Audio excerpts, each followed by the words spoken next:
परमात्मा तुम ही हो। अष्टावक्र गीता का सार एक ही वाक्य में समाया हुआ है।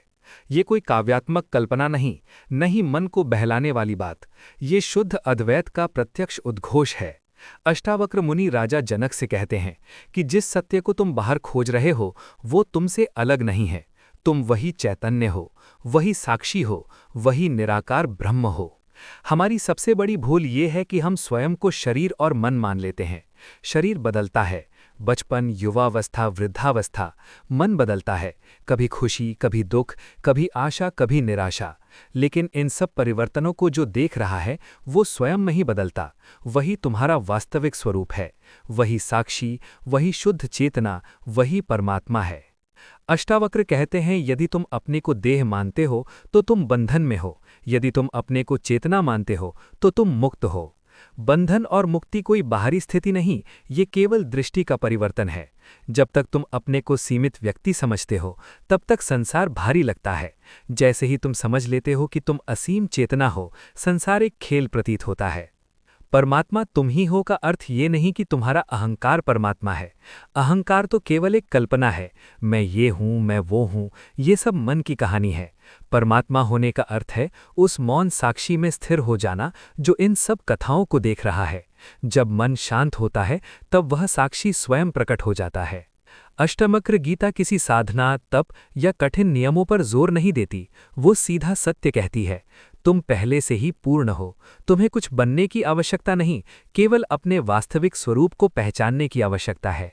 जैसे कोई व्यक्ति स्वप्न में स्वयं को गरीब समझ ले पर जागते ही जान ले कि वो राजा है, उसी प्रकार आत्मज्ञान एक जागरण है। राजा जनक ने जब ये सुना कि तुम देह नहीं तुम चेतना हो तो उनका दृष्टिकोण बदल गया। वो राजकाज करते रहे पर भीतर से मुक्त हो गए। यही अष्टावक्र का संदेश है। संसार छोड़ना आवश्यक नहीं, अज्ञान छोड़ना आवश्यक है। जब तुम अपने को साक्षी जान लेते हो तब कर्म तुम्हें बांध नहीं सकते। सुख और दुख, लाभ और हानि, यश और अपयश, ये सब मन के स्तर पर घटते हैं। परमात्मा स्वरूप में स्थित व्यक्ति इन सब का साक्षी रहता है। इसका अर्थ ये नहीं कि वो जीवन से भाग जाता है, बल्कि वो जीवन को गहराई से जीता है, पर आसक्ति के बिना। जैसे आकाश में बादल आते जाते हैं पर आकाश प्रभावित नहीं होता, वैसे ही चेतना में विचार आते जाते हैं पर चेतना अपरिवर्तित रहती है। अष्टावक्र का मार्ग अत्यंत सीधा है। स्वयं को जानो। जब तुम ध्यानपूर्वक अपने भीतर देखते हो तो पाते हो कि विचार तो आते हैं पर मैं विचार नहीं हूँ। भावनाएं उठती हैं पर मैं भावना नहीं हूँ। शरीर चलता है पर मैं शरीर नहीं हूँ। जो ये सब देख रहा है वही तुम हो, शुद्ध, नित्य, मुक्त। इस समझ के बाद जीवन में सहजता आ जाती है। संघर्ष कम हो जाता है क्योंकि अब तुम्हें स्वयं को सिद्ध करने की आवश्यकता नहीं रहती। भय कम हो जाता है क्योंकि जो नश्वर है वो तुम्हारा वास्तविक स्वरूप नहीं है। मृत्यु का डर भी धीरे धीरे मिटने लगता है क्योंकि जो जन्मा ही नहीं वो मरेगा कैसे। परमात्मा तुम ही हो, ये वाक्य आत्मसम्मान बढ़ाने के लिए नहीं बल्कि अहंकार को मिटाने के लिए है। जब अहंकार गिरता है तब केवल शुद्ध अस्तित्व शेष रहता है। वही प्रेम है, वही शांति है, वही आनंद है। उस अवस्था में कोई अलगाव नहीं रहता, न मैं न तू, केवल एक अद्वैत सत्ता। अष्टावक्र गीता हमें बाहर की यात्रा से भीतर की यात्रा की ओर मोड़ती है। वो कहती है कि सत्य दूर नहीं, कठिन नहीं, दुर्लभ नहीं, वह तुम्हारे अपने अस्तित्व का आधार है। तुम उसे पाने नहीं जा रहे, तुम केवल उसे पहचान रहे हो।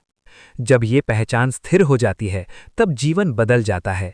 काम करते हुए भी भीतर मौन रहता है, संबंध निभाते हुए भी भीतर स्वतंत्रता रहती है, संसार में रहते हुए भी भीतर संन्यास होता है।